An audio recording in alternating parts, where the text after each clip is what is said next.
السلام علیکم ورحمۃ اللہ وبرکاتہ۔ معتزلہ کے بارے میں سوال پوچھا جاتا ہے کہ معتزلہ کون تھے، ان کا ظہور کب ہوا اور ان کا بانی کون ہے۔ معتزلہ کو معتزلہ کیوں کہا جاتا ہے، اصول خمسہ سے کیا مراد ہے، ان کے عقائد اور نظریات کیا ہیں، خلق قرآن کا مسئلہ کس نے اٹھایا اور یہ کیا تھا، اس حوالے سے کون کون سے عباسی خلفاء اس میں ملوث رہے تھے۔ آج ہم ان سوالات کے جوابات دینے کی کوشش کریں گے۔ سب سے پہلے معتزلہ کون تھے؟ معتزلہ متکلمین کا ایک عقلیت پسند گروہ اور گمراہ فرقہ ہے۔ اس فرقے کی بنیاد عقل پر ہے۔ یہ خود کو اہل العدل و توحید کہتے ہیں اور نقل یعنی قرآن و سنت پر عقل کو ترجیح دیتے ہیں۔ عقل کے خلاف قطعیات میں تعویل کرتے ہیں اور ظنیات کا انکار کرتے ہیں۔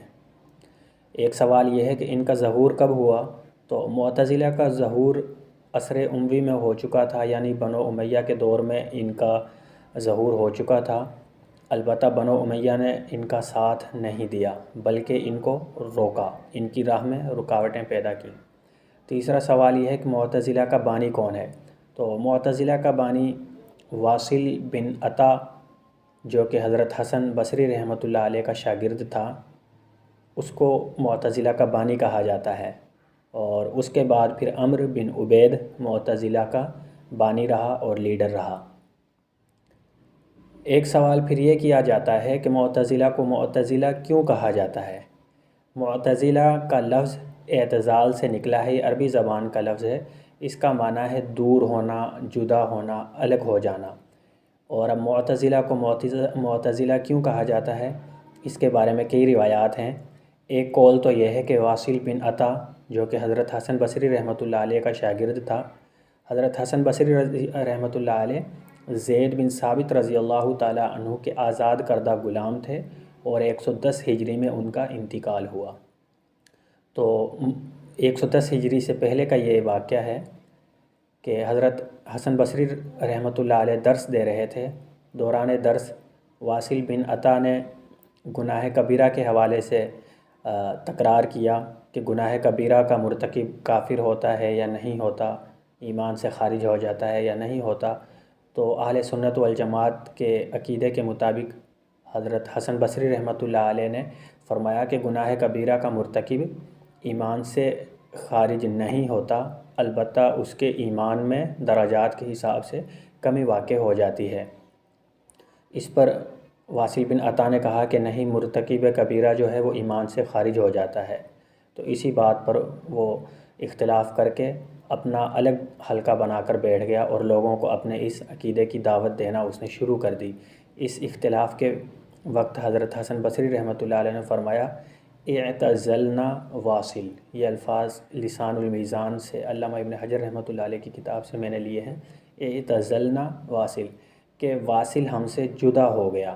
تو اس وقت سے واصل کو اور اس کے پیروکاروں کو معتزلہ کہا جانے لگا۔ ایک قول یہ بھی ہے کہ جب حضرت حسن رضی اللہ تعالیٰ عنہ نے حضرت امیر معاویہ رضی اللہ تعالیٰ عنہ سے صلح کی تو کچھ لوگ اسی وجہ سے سیاست سے الگ ہو گئے کہ یہ صلح نہیں ہونی چاہیے تھی، اور انہوں نے کہا کہ ہمارا سیاست سے کوئی لینا دینا نہیں ہے۔ تو سیاست سے الگ اور جدا ہو کر وہ لوگ بیٹھ گئے، ان کو معتزلہ کہا جانے لگا۔ اور تیسری وجہ یہ بھی بیان کی جاتی ہے کہ یہ لوگ چونکہ زہد اور تقوی میں نمایاں رکھتے تھے خود کو اور لذات دنیاوی سے کنارہ کشی اختیار کیے ہوئے تھے، اس لیے بھی ان کو معتزلہ کہا جانے لگا کہ یہ دنیاوی لذات سے کنارہ کش ہو چکے ہیں۔ ایک قول یہ بھی ہے کہ اجماع امت سے الگ ہونے کی وجہ سے، یعنی امت کا اجماع ہے کہ گناہ کبیرہ کا مرتکب کافر نہیں ہوتا یا ایمان سے خارج نہیں ہوتا، تو اس اجماع امت سے انہوں نے علیحدگی اختیار کی، اس لیے بھی ان کو معتزلہ کہا جاتا ہے۔ اور پانچویں رائے یہ ہے کہ یہ خود اپنے آپ کو فخراً معتزلہ کہا کرتے تھے۔ ان کا کہنا تھا کہ ہم بدعات سے الگ ہو چکے ہیں، ہم نے خود کو بدعات سے پاک کر لیا ہے، یعنی ہم ان لوگوں سے جدا ہو چکے ہیں جو بدعتی ہیں۔ ان کے نظریے کے مطابق اہل سنت والجماعت بدعتی لوگوں پر مبنی تھی، اس لیے وہ خود کو معتزلہ کہا کرتے تھے۔ تو یہ ہو گیا معتزلہ کو معتزلہ کہنے کی وجہ۔ اس کے بعد اگلا سوال یہ کیا جاتا ہے کہ ان کے عقائد اور نظریات کیا ہیں۔ ان کے عقائد اور نظریات میں بنیادی طور پر ایک ان کا عقیدہ یہ بھی ہے کہ یہ عذاب قبر کا انکار کرتے ہیں، اور دوسرا ان کا نظریہ یہ ہے کہ گناہ کبیرہ کا مرتکب جو ہے وہ ایمان سے خارج ہو جاتا ہے لیکن کفر میں داخل نہیں ہوتا، یعنی نہ وہ مومن رہتا ہے نہ کافر، ایک درمیان کا درجہ ہے۔ خوارج اور معتزلہ میں یہاں یہ فرق ہے کہ خوارج یہ کہتے ہیں کہ گناہ کبیرہ کا مرتکب ایمان سے خارج ہو کر کفر میں چلا جاتا ہے، یعنی وہ کہتے ہیں کہ کافر ہو جاتا ہے۔ یہ کہتے ہیں کہ نہ مسلمان رہتا ہے نہ کافر رہتا ہے، درمیان کا ایک درجہ ہے، وہ اس میں چلا جاتا ہے۔ تیسرا ان کا نظریہ یہ ہے کہ نیک لوگوں کو ثواب دینا، جنت میں داخل کرنا، اور گناہ گاروں کو جہنم میں ڈالنا اللہ تعالیٰ پر واجب ہے، یعنی یہ ان کے مطابق عدل کا تقاضا ہے کہ اللہ تعالیٰ عدل کریں اور گناہ گاروں کو جہنم میں ڈالیں۔ اور چوتھا ان کا عقیدہ یہ ہے کہ یہ اللہ تعالیٰ کی صفات کا انکار کرتے ہیں، یعنی اللہ تعالیٰ کی صفت علم، قدرت، حیات وغیرہ کا انکار کرتے ہیں۔ اور چھٹا عقیدہ ان کا یہ ہے کہ یہ بندے یہ کہتے ہیں کہ لوگ یعنی بندے اپنے افعال کے خود خالق ہیں، یعنی جو ہم کر رہے ہیں وہ ہم اس کے خود خالق ہیں، اللہ تعالیٰ اس کے خالق نہیں ہیں۔ ان کے بنیادی عقائد کو اصول خمسہ کا نام دیا جاتا ہے۔ اصول خمسہ الگ سے پوچھ لیا جاتا ہے کہ اصول خمسہ سے کیا مراد ہے، اصول خمسہ کیا ہیں یا کن لوگوں کے ہیں، تو اصول خمسہ کا تعلق معتزلہ سے ہے۔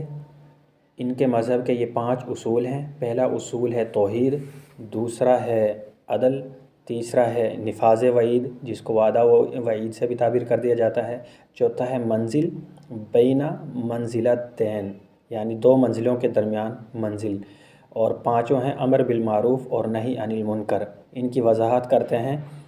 عقیدہ عدل کے اندر در حقیقت انکار عقیدہ تقدیر مضمر ہے۔ ان کا کہنا ہے کہ اللہ تعالیٰ شر کا خالق نہیں ہے، یعنی برائی اللہ تعالیٰ نے پیدا نہیں کی۔ اگر اللہ تعالیٰ کو خالق شر مانے تو شریر لوگوں کو عذاب دینا ظلم ہوگا جو خلاف عدل ہے، جبکہ اللہ تعالیٰ عادل ہے، ظالم نہیں، یعنی اللہ تعالیٰ نے ظلم کو پیدا نہیں کیا۔ اگر اللہ تعالیٰ نے شر کو پیدا کیا ہے تو پھر اس کا مطلب ہے کہ اللہ تعالیٰ ظالم لوگوں کو سزا بھی دیں گے، اور وہ کہتے ہیں کہ یہ تو خلاف عدل ہے، پھر اللہ تو عدل کے خلاف نہیں کرتے کیونکہ اللہ نے تو شر کو پیدا نہیں کیا۔ اور توحید جو ان کا اصول ہے، توحید کا حاصل یہ ہے کہ اللہ تعالیٰ کی تمام صفات اور قرآن مجید مخلوق ہیں، یعنی اگر قرآن پاک کو اور اللہ تعالیٰ کی دیگر صفات کو غیر مخلوق مان لیا جائے تو وہ کہتے ہیں کہ اللہ بھی غیر مخلوق ہے، اور اس کا کلام یعنی قرآن مجید بھی غیر مخلوق ہے، اس کا علم بھی غیر مخلوق ہے۔ اس طرح تو پھر شرک ہو جائے گا۔ خالق اور مخلوق تو اس میں تو فرق ہونا چاہیے۔ خالق تو ایک ہی ہے پوری کائنات کا، وہ کلام ہو، وہ علم صفت ہو، وہ قرآن مجید ہو۔ اگر ان کو بھی پھر مخلوق کے درجے سے نکال دیا جائے اور خالق کی صفت بنا دیا جائے تو صفت جو ہے اس سے تو پھر یہ ہوگا کہ اللہ تعالیٰ کی ذات جیسے لازوال ہے اسی طرح یہ بھی لازوال قرار پائیں گے، تو یوں تو پھر اللہ تعالیٰ بھی لازوال ہوئے، یہ بھی لازوال ہوئے، پھر اللہ اور ان میں فرق کیا ہوا؟ تو یہ تو شرک ہو جائے گا ان کے مطابق، ان کا یہ کہنا ہے، اسی لیے وہ خلق قرآن کے قائل ہیں۔ اور تیسرا ان کا اصول ہے نفاذ وعید۔ اس کا مطلب یہ ہے کہ اللہ تعالیٰ نے جو جو عذاب بتلائے ہیں اور جو جو وعیدیں سنائی ہیں گناہ گاروں پر، ان کو جاری کرنا اللہ تعالیٰ پر واجب ہے، اور ان کو معاف نہیں کر سکتا اللہ تعالیٰ، نہ کسی گناہ گار کی توبہ قبول کر سکتا ہے۔ اس پر لازم ہے کہ گناہ گار کو سزا دے، جیسا کہ اس پر لازم ہے کہ نیکوکار کو اجر و ثواب دے، ورنہ نفاذ وعید نہیں ہوگا۔ اور چوتھا ان کا اصول ہے منزل بین منزلتین، یعنی 2 منزلوں کے درمیان ایک منزل، یعنی 2 درجوں کے درمیان ایک درجہ۔ اس کا مطلب یہ ہے کہ ایمان اور کفر 2 درجے ہیں، ان کے درمیان ایک تیسرا درجہ وہ مانتے ہیں۔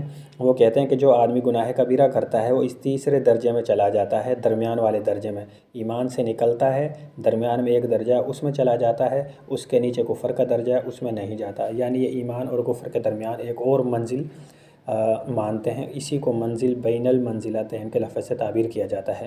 ان کا 5واں اصول ہے امر بالمعروف۔ امر بالمعروف کا مطلب یہ ہے کہ ان کے نزدیک احکامات، جن احکامات کے ہم مکلف ہیں، دوسروں کو ان کا حکم کریں اور لازمی طور پر ان کی پابندی کروائیں، اور نہی عن المنکر کا مطلب یہ ہے کہ اگر امام ظلم کرے تو اس کی بغاوت کر کے اس کے ساتھ قتال کیا جائے، یعنی برائی کو تلوار سے مٹایا جائے اور اچھائی کو بھی تلوار کی زور پر پھیلایا جائے۔ یہ ان کے اصول خمسہ کا خلاصہ ہے۔ اور سب سے اہم عقیدہ ان کا جو تاریخ کا بہت مشہور واقعہ بھی ہے، اس کو ایک سیاہ ترین باب بھی کہا جا سکتا ہے، وہ ہے خلق قرآن کا عقیدہ۔ اس عقیدہ کی بنیاد توحید ہے، جیسا کہ ابھی ہم نے عرض کیا کہ وہ کہتے ہیں کہ اگر اللہ تعالیٰ کے کلام کو بھی لازوال اور غیر مخلوق مان لیں تو پھر اللہ تعالیٰ بھی غیر مخلوق ہیں، ان کی ذات کو بھی زوال نہیں ہے، تو اس کا مطلب ہے کہ یہ تو پھر شرک ہوگا۔ اس عقیدے کے تانے بانے کہاں سے ملتے ہیں؟ اس حوالے سے اور یہ عقیدہ خلق قرآن کا سب سے پہلے کس نے گھڑا؟ سب سے پہلے خلق قرآن کا عقیدہ بنو امیہ کے دور میں ہشام بن عبد الملک کے دور میں جود بن درہم نامی ایک شخص تھا کوفہ میں، اس نے خلق قرآن کا ذکر کیا۔ تو ہشام نے اس وقت کے جو گورنر تھے خالد بن عبداللہ، ان کو ان کے قتل کرنے کا حکم دیا۔ خالد بن عبداللہ نے جو کوفہ کے گورنر تھے، عید کے دن اسے ذبح کروا دیا۔ اور پھر سوال یہ ہے کہ جوہد بن درہم نے یہ واقعہ کہاں سے لیا تھا، یہ نظریہ اور یہ عقیدہ کہاں سے لیا تھا؟ جوہد بن درہم نے ابان بن سمعان نامی آدمی سے یہ عقیدہ لیا، سمعان نے طالوت سے، اور طالوت نے اپنے داماد لبید الاعصم یہودی سے لیا۔ معلوم ہوا کہ خلق قرآن کا عقیدہ اس کے تانے بانے یہودیوں سے ملتے ہیں، اور لبید الاعصم یہودی سے یہ عقیدہ طالوت نے لیا تھا، تو طالوت نے اس عقیدے پر سب سے پہلے کتاب بھی لکھی تھی۔ اس کے بعد پھر مسلمانوں میں سب سے پہلے بنو عباس کا مشہور خلیفہ مامون اس عقیدے کا شکار ہوا۔ اس کی وجہ یہ تھی کہ اس کا استاد تھا یحییٰ بن مبارک، وہ بھی معتزلی تھا، اور ثمامہ بن اشرف مامون کا دوست تھا، یہ بھی معتزلی تھا، اور اسی طرح احمد بن ابی داؤد یہ مامون کے خطوط لکھتا تھا، یعنی لگا لیں کہ یہ منشی تھا یا سیکٹری تھا، یہ بھی کٹر معتزلی تھا۔ گویا مامون کا دربار معتزلہ سے بھرا ہوا تھا، تو مامون بھی ان عقائد سے مرعوب ہو گیا اور معتزلہ ہو گیا۔ مشہور معتزلی ہشام جب دربار میں آتا تو مامون استقبالاً کھڑا ہو جاتا تھا، اور مامون نے ابو حذیل اللاف جو کہ بہت بڑا ادیان و مذاہب کا مناظر تھا، مناظرہ کرتا تھا، اس سے ادیان و مذاہب کا علم سیکھا مامون نے۔ اللاف معتزلہ کے اماموں میں شمار ہوتا ہے۔ تو یوں مامون معتزلہ کے رنگ میں ایسا رنگ گیا کہ 212 ہجری میں مامون نے سرکاری طور پر عقیدہ خلق قرآن کا اعلان کروا دیا، اور مامون 218 ہجری میں مرا۔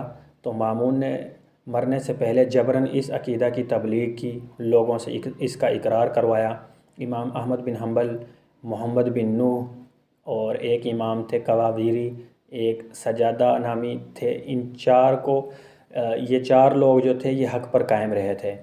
مامون نے حکم دیا کہ ان چاروں کو جیل میں بند کر دیا جائے۔ جب ان کو جیل میں بند کیا تو صبح کے وقت سجادہ اور اگلے دن قواویری بھی معتزلہ کے ہم نوا ہو گئے، یعنی ڈرا دھمکا کر ان کو بھی سزاؤں سے ڈرا کر اپنا ہم نوا کر لیا۔